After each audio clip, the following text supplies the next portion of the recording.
విశ్వాసము లేకుండా దేవునికి ఇష్టడైనట అసాధ్యము. దేవుని ఎదుకు వచ్చేవాడు ఆయన ఉన్నాడని, తన్ను వెతుకు వారికి ఫలము దయచేయువాడు అని నమ్మవలను కదా. విశ్వాసమును బట్టి నోవా అది వరకు చూడని సంగతుల గురించి దేవుని చేత హెచ్చరింపబడి భయభక్తులు గలవాడే తన ఇంటి వారి రక్షణ కోసం ఒక ఓడను సిద్ధము చేసెను. అందువలన అతడు లోకం మీద నేరస్థాపన చేసి విశ్వాసం బట్టి కలుగు నీతికి వారసుడయ్యను. అబ్రహాం పిలువబడినప్పుడు విశ్వాసం బట్టి ఆ పిలుపునకు లోబడి తాను స్వాస్థ్యముగా పొందనయ్యున్న ప్రదేశమునకు బయలు వెళ్ళాను. మరియు ఎక్కడికి వెళ్ళవలెనో అది ఎరుగక బయలు వెళ్ళాను. ఎబ్రీ పత్రిక 11వ అధ్యాయం 6-8 వరకు. ప్రే జీసస్. ప్రభుకే మహిమ కలుగును గాక. ఫ్రెండ్స్, ఈరోజు మార్చ్ 6 ఫ్రైడే. Good morning. పరలోకనేసిన సంఘ బిడ్డలందరికీ, ఆత్మీయులకు, దైవజనులకు, ఇతర రాష్ట్రాల దేశాలు మన ప్రియులందరికీ కృపాక్షేమలు సమృద్ధిగా విస్తరించును గాక. ఆమేన్. ఫ్రెండ్స్, దైవ కుమారుల ప్రత్యక్షత అనేటువంటి ఆ విధానంలో మనం ఆత్మఫలం గురించి మాట్లాడుకుంటున్నాం.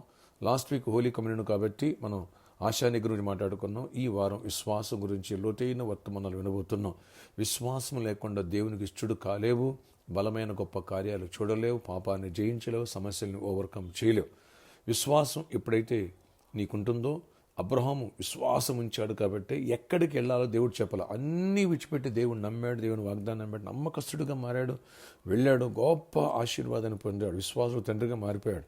కాబట్టి విశ్వాసం అనేటువంటిది సందేహించుకోకుండా లేని వాటిని ఉన్నట్టుగా చూసేటువంటి ఆ శక్తిని, కృపను దేవుడు ఇస్తాడు. కాబట్టి ఈ ఆదివారం విశ్వాసం గురించి బలమైన వర్తమానం వినబోతున్నాం. క్రిస్టియానిటీకి మూలము విశ్వాసము.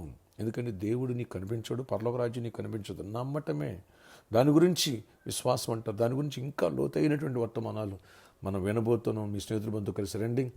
ఈ వచ్చే ఆదివారము 3rd olive oil festival. Don't miss it. వచ్చిన ప్రతి ఒక్కరికి మీ తల మీద ఆలివ్ ఆయిల్తో అభిషేక ప్రార్థన ఉంటుంది. దైవ కుమారుడుగా, దైవ కుమార్తెగా సిద్ధపడాలంటే ఆత్మఫలం ఉండాలి. ఏ వర్తమానం మిస్ అవ్వద్దు. అలాగే ఈ వర్తమానాలు విని వాటిని ధ్యానిద్దాం, మన జీవితం అనుభవించుకుందాం. బలమైన దేవుని కృపగల కార్యాలు మనం చూడగలుగుతాం, బలవంతులు అవుతాం, అన్నిటినీ జయిస్తాం. ఎప్పుడైతే విశ్వాసం బలవంతుడు అవుతావో ప్రతి సమస్య నీ పాదాల కింద ఉంటుంది. ఆమేన్.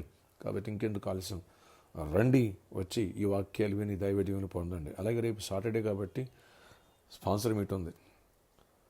సువార్త దానం అన్ని దానికంటే గొప్పదానం. రండి, చేయి కలుపుదాం, లోకాన్ని సువార్త నింపుదాం. అలాగే 2nd ఆలివ్ ఆయిల్ ఫెస్టివల్స్ జరుగుతున్నాయి. ఈ 7th 7 వారాలు అయిపోయింది. ఇది 2nd టైం 7th వీక్. కాబట్టి ఎంతవరకు సీడ్ ప్లాంట్ లేదా, ఎందుకు ఒక సీడ్ విత్తి అనేకులు దీవెనకరంగా మారకూడదు? విశ్వాసం అంటే అడుగులు వేయండి, దైవ దీవెన పొందవచ్చు. ప్రార్థన, ఆశ్చర్యక్రీడ, కృప చూపించండి. ఎగ్జామ్స్ జరుగుతున్న మా బిడ్డలకు తోడై ఉండండి. అలాగే ప్రభావ కాంపిటేటివ్ ఎగ్జామ్ రాస్తున్న బిడ్డలకు తోడండి. జాబ్ లేని బిడ్డలకు జాబ్స్ ఇవ్వండి. ఐక్స్ ఇవ్వండి. అస్వస్థగా ఉన్నాను స్వస్థపరచండి. ప్రతి బలహీన తీసేయండి. సంఘమును దీవించండి. పరిచయం దీవించండి. పరిచారకులను ప్రతి ఒక్కరిని బలపరచండి. ప్రతి ఒక్కరిని స్ట్రెంథించండి. నీకు విరోధకరమైన ఏ శక్తులు పెట్టిన పనిచేయనివ్వద్దు. ప్రతి వారి అంశాలు కలిసి తీర్చండి. నాయనా, మా విశ్వాసాన్ని బలపరచండి. మీకు దీవెనలు మాకు దయచేయండి అయ్యా. జాబ్ లేని వాళ్ళకి జాబ్స్ ఇవ్వండి. బిజినెస్లు దీవించండి. ఫైనాన్షియల్ మిరాకిల్ చేయండి. ఆర్థిక దరిద్రం విడిపించండి. అప్పులు సమస్య విడిపించండి. మానసిక ఒత్తిడిని విడిపించండి. ఎవరు పావున పడి పెరుగుతులు అవినెత్తండి. బయట చూస్తే భయంకరమైన పరిస్థితులు నాయన, యుద్ధాలు నాయన, మరణహోమం, వాటిని విడిపించే సమాధానం దయచేయండి. ఇతర దేశాలు మా ప్రియులందరూ ప్రొటెక్ట్ చేయండి. హరీష్ కుటుంబాన్ని ప్రొటెక్ట్ చేయండి. ఇంకా అనేక మంది బిడ్డలు గల్ఫ్ కంట్రీస్లో వాళ్ళందరినీ ప్రొటెక్ట్ చేసి నీ కృపా కాపుదల దీవెనిచ్చి సమాధానం ఇవ్వండి. విదేశాలు మా ప్రియులు కూడా జ్ఞాపకం చేసి సంఘాన్ని జ్ఞాపకం చేసుకో. ఆదివారం మంచి వర్తమానాలు ఇవ్వండి. దైవ కుమారుల ప్రత్యక్షతను సృష్టికి, సమాజం మేము ఆశీర్వాదకరంగా మారాలి. దీవెనకర అట్టి అభిషేకంతో, అట్టి ఆశీర్వాదాలను మమ్మల్ని అందరినీ నింపి మహిమించండి. ప్రామిస్డ్ ప్రాబ్లమ్ సాల్వ్ చేసేటప్పుడు ల్యాండ్స్ దీవెనకరంగా మార్చండి.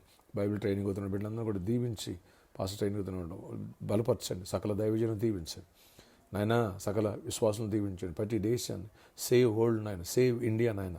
నీ రక్షణ భాగ్యం కలగాలి. ప్రతి ఒక్కరిని దర్శించి కృప చూపించి సమాధానంతో దీవెనతో నింపండి. మా అవసరాలు తీర్చండి. పరిచర్య అవసరాలు తీర్చండి. ఈ రెంట్లు ఇవన్నీ ఎంతో ప్రాబ్లం. దగ్గరలో స్థలాన్ని ఇవ్వండి, కృప చూపించండి. ఈరోజు బర్త్డే, వెడ్డింగ్, యానివర్సరీ బిడ్డలు దీవించి దీర్ఘాయుష్, కృప, క్షేమ, సమాధానం ఇచ్చి జయమినిచ్చి మహిమించండి. యేసు నామములో ప్రార్థిస్తున్నాను తండ్రి, ఆమె. ఈ అరెంటింగ్ ఫెస్టివల్స్ మిస్ అవ్వద్దు. వచ్చేది విశ్వాసము బలవంతుడైతేనే గొప్ప కార్యాలు చూడగలుగుతావు. బలమైన వాక్య సందేశాలు విన్నాం. వచ్చే సండే మిస్ కావద్దు. God bless you all. Have a nice day. ఈరోజు అంతా గొప్ప జయమించిన ఎగ్జామ్స్ ప్రతి బిడ్డ 10th క్లాస్ ఇంటర్వ్యూ అందరూ తోడే ఉండగాక. ఆమె.